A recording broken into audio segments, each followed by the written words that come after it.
Hey, welcome back to Mommy Reboot TV. I'm your host, Jody Agard.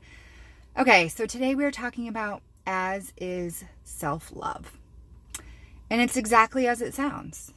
What if you just loved yourself exactly the way that you are right here, right now, in this very moment, without changing a thing? And that's the big practice, right?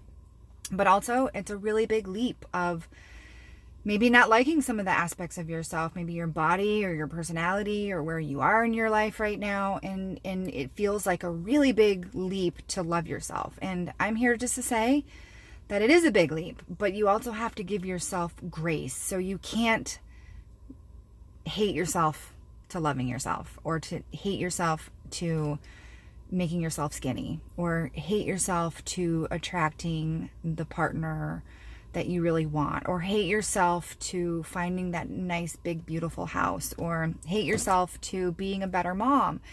You just can't do it. Well, you could technically, but the journey will be a lot more difficult. And so why not just adopt this idea of as is self-love? And it doesn't mean that you have to stop improving yourself and bettering yourself. It just means that you have to start accepting where you are in your journey, no matter where you are in your journey, whether you're 10 pounds overweight or you are just newly divorced, or it doesn't matter where you are right now. It just really is a matter of just really just as is love, as is self-love. That's it. And so to help you not to feel like it's so overwhelming in this huge, gigantic leap, I have 3 little tidbits of information, 3 little tips for you. I have them written down.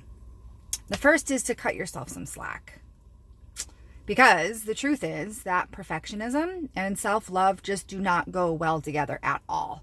And when we are trying to better ourselves, we can tend to just really be really hard on ourselves. And that is also not the path to ultimately loving yourself, because there is no such thing as perfectionism. There is no such thing as doing something perfect. You are going to make mistakes. You absolutely have made mistakes, but that's okay. Embrace and accept your mistakes and your journey and where you are right now. And give yourself some slack. Please just give yourself some slack. The second is to take a break. So have some white space in your life. Without having that a little bit of white space just to breathe, it makes it really hard to just settle into this idea of as is self-love, because there's all this chatter in the background, blah, blah, blah, blah, all the things that we're doing wrong, and it's highlighting all those things. When we just allow ourselves to have a little bit of white space in our day, and just to sit, and you don't even have to call it meditation, just sit quietly and listen to some music, or stare up at the clouds, or play a quiet game with one of your kids, or lay on your floor with your pets, but just a little bit of wiggle room to have that white space. And all you really need is 15 minutes a day. That's it. That's all you need. And then the third and the final one is take care of yourself, because the truth is self-care is the bridge to self-love. I'm going to say that again.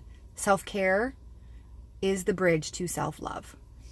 Without truly taking care of yourself, and by that I mean really adopting this idea to really nurture your mind, your body, and your soul, it makes it really hard to love yourself. So like I said earlier, it's a big gap. It's a big leap to really love yourself. So start with just learning to take care of yourself and learning to nurture yourself, and start where you are, and just adopt this idea that, what can I do today that will make me feel a little bit more okay? What could I do today that will make me feel just a little bit more at ease in my life and not so frantic or not so overwhelmed? But what could I do? How can I just stop and pause for a minute? Maybe it's a bath, maybe it's meditation, maybe it's music, maybe it's dancing in your living room. Whatever those self-care things are for you, those me time moments, steal them here and there, sprinkle them into your day. And I promise you, you will definitely be on your path to this idea of as is self-love. Because the truth is, you have to be the model for those wonderful kids that you have who are watching you, and they're writing everything down in their little heads and saying, oh, okay, this is how we do life. But more than that, you want to do it for yourself. But if that's not enough, do it, because there's going to come a day that your kids are going to need to also accept themselves, no matter where they are in their journey. in no matter where, if they're 10 pounds overweight or 15 pounds overweight or 100 pounds overweight, to really love themselves no matter where they are, whether they got that job or not, whether they are with that boyfriend or girlfriend or not, or, whatever the case is. So just be cautious about putting yourself into a holding pattern. You don't want to put yourself into a holding pattern and say, I'll love myself when. I'll love myself when this happens. I'll love myself when this happens. No, start now. Start now for you, number one, but then also you will end up being the model for your family. Okay, that's all I have for now. If you have thought of that dear mama friend who really needs to hear this message, please send her the link, share the love, send her over to my Instagram page, and or if you're not already a member of the Mommy Reboot community over in Facebook, please by all means go over and join us. We would love, love, love to have you. Have an awesome day.